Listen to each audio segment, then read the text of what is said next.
When the Walt Disney Company purchased the rights to Lucasfilm Ltd, many were eagerly anticipating the release of a trilogy of sequels to follow the original franchise.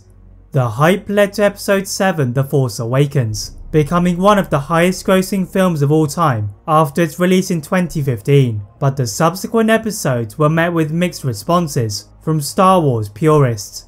So what if the sequels could be written again? How could the characters created by both the original timeline and the sequels be used to improve the latest trilogy? Sit back and enjoy part 1 of Episode 7, The War of the Force.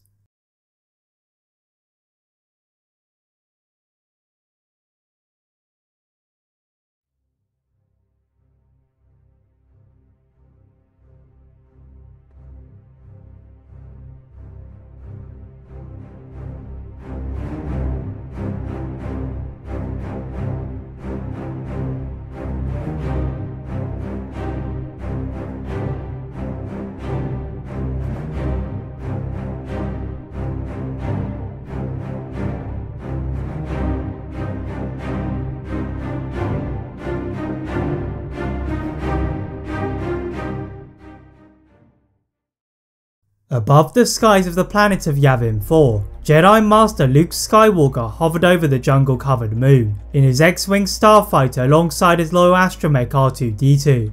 The leader of the new Jedi Order looked gravely concerned, as he had been failing in his attempts to find any of the Jedi that had survived the attack on his temple. Luke turned to the navigation computer in the cockpit, and having obtained a list of locations from the temple's remains, he aimed to set course for the Jedi's old home planet of Coruscant.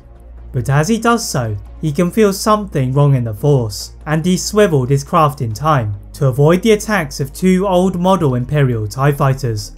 Luke knew he could quite easily defeat his attackers, but wanted to find out who their leader was, so asked R2-D2 to take over the controls, whilst he reached out with the Force and entered into the minds of the pilots. The TIE fighters swiveled on their axis and turned with robotic synchronicity towards a location within the view of VII 4, which was an old Imperial Star Destroyer. Luke could feel something powerful in the Force, but also danger, and docking in one of the dormant launch hangar bays. He leapt out of the cockpit, ignited his green blade, then asked R2-D2 to wait outside of the destroyer. The previously pursuing TIE fighters could be heard spiraling into the depths of the galaxy, with two precise strikes from Luke's starfighter, and the Jedi Master crept through the corridors with great caution, working towards the presence in the Force. With the turbo lift to the bridge disabled, Luke looked around for the mechanism, but saw that the wires were mangled and beyond his mechanical capabilities, regretting leaving R2-D2 behind on the ship. Stepping into the elevator shaft, Luke used the Force to enhance his leap onto every ledge, until he found his way to the bridge level. Piercing his lightsaber through the locked bridge entrance, Luke could hear a soft cooing sound from the other side, and carefully deposited the debris down the bottom of the shaft, finding the youngling Grogu cuffed to one of the controls. The child warned Luke of the impending danger as he approached to free him, and Luke saw that any kind of movement from the youngling would trigger a hidden bomb that led to the main reactor. Luke calmly searched around the bridge for any kind of switch or button, but could not find any, and had to resort to the most dangerous alternative. The Jedi Master released Grogu from his bindings, and the effect was immediate, as a batch of highly explosive rhydonium triggered in dazzling bright light, and the two Jedi used the Force to keep the fireball from incinerating them to pieces. Quickly equipping himself with an abandoned spacesuit, he placed the child in a small capsule and jumped out of the burning destroyer. R2-D2 had caught on to his master's plan, and diving towards him, he opened the canopy to allow the two Jedi to enter the starfighter. Luke regained control of the ship and zoomed away from the wreckage, with more questions yet to be answered. Setting course for his original intended destination of Coruscant, Luke planned on searching the planet to see if he had missed something from his first visit, just after the fall of the Empire. Soon the Jedi landed by the former home of Darth Sidious, and Luke stepped out of his ship, then walked through the temple still under reconstruction. Taking a seat in what was formerly the quarters of Grandmaster Yoda, Luke meditated for a period of many moons, until he heard the voice of his father, the legendary Jedi Knight Anakin Skywalker. The Force Ghost had been observing the progress of Luke, and told him that he should go to search for his old Padawan Ahsoka Tano again. The Jedi Master had found the Padawan to be elusive, and even the past Jedi not tracked her down, so Anakin suggests for his son to venture to Mandalore. Luke is confused by the suggestion of the Outer Rim planet, but before he could ask Anakin for more details, the ghost had faded out of the room. Luke struggled to stay patient as he trudged back to his X-Wing starfighter, unable to find a connection between Ahsoka and the Mandalorians, until R2-D2 and Grogu revealed their connections to Bo-Katan Kryze. The Jedi Master's excitement cannot be contained, although remaining apprehensive about the recent civil war. Upon reaching the airspace of the planet, Luke sees an Imperial light cruiser in front of him, but this time he was not concerned, as he had seen this one before in his original rescue of Grogu. The absence of hostilities allows him to safely dock in the confines of the cruiser, where Bo-Katan is there to greet the Jedi. Removing her helmet bearing the blue and white insignia of her clan, Luke bows and asks for the location of Ahsoka Tano. The Night Owls are aware that this sort of opportunity did not regularly present itself, and offer to provide the information in return for helping to liberate Mandalore. Luke thought about mind-tricking the warriors, but these were people he needed on his side, and walking to the holotable, Bo-Katan laid out the schematics of the capital city and their likely opponents. Using a shipment of Imperial weapons that they had stolen, the Night Owls took their light cruiser to the ground below, raining chaos on the Empire with their detonators and explosives, and following them was Luke and Grogu. The youngling watched as the Jedi Master leapt out of his ship from several thousand feet in the air and landed perfectly onto the ground with his lightsaber in hand, and began to effortlessly dismiss the troopers standing in his way. The new Mandalorian civilians watched in awe at the skill and speed of the Jedi, working his way to the royal palace which had been under siege. Expecting someone to be seated on top of the throne, Luke and the Night Owls instead find a small holoprojector, and using the Force to activate it, it merely stated that the Empire would soon rise again. Those who heard the message are slightly shaken, and Bo-Katan revealed that Ahsoka had last been heard on the planet of Lothal after her adventures on Corvus. Leaving Bo-Katan to take her place on her throne, Luke, R2-D2 and Grogu headed for the Outer Rim when they received a transmission from General Leia Organa. The co-leader of the rebellion had reported of a disturbance in the unknown regions and asked Luke to investigate.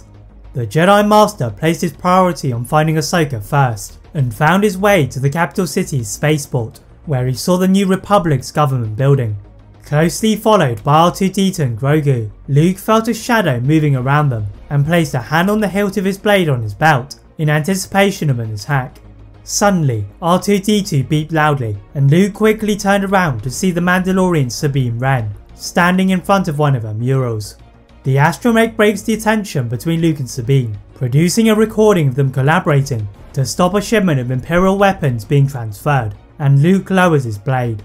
Walking up to Sabine's home, the Mandalorian warrior shows a mural of the Ghost Crew to her guests, before pointing to a large map of Lothal and the likely location of Ahsoka. Taking one of Sabine's jump speeders, the group travelled northeast through the grass-covered plains until they found the remains of the old Jedi temple destroyed by members of Sabine's cell.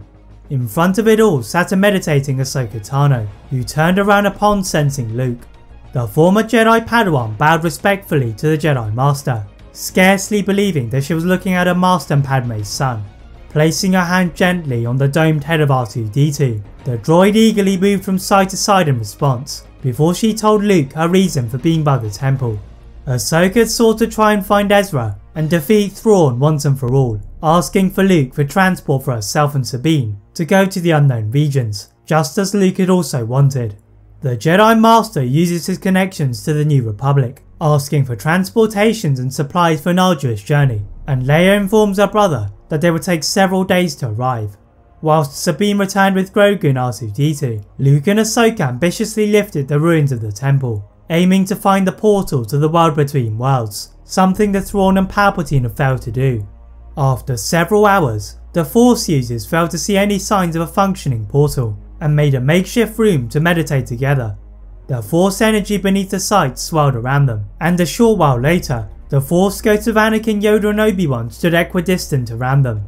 The Jedi warned Luke and Ahsoka that there was a much bigger threat to the galaxy than the missing Thrawn, but the answers they required may be found through the Grand Admiral.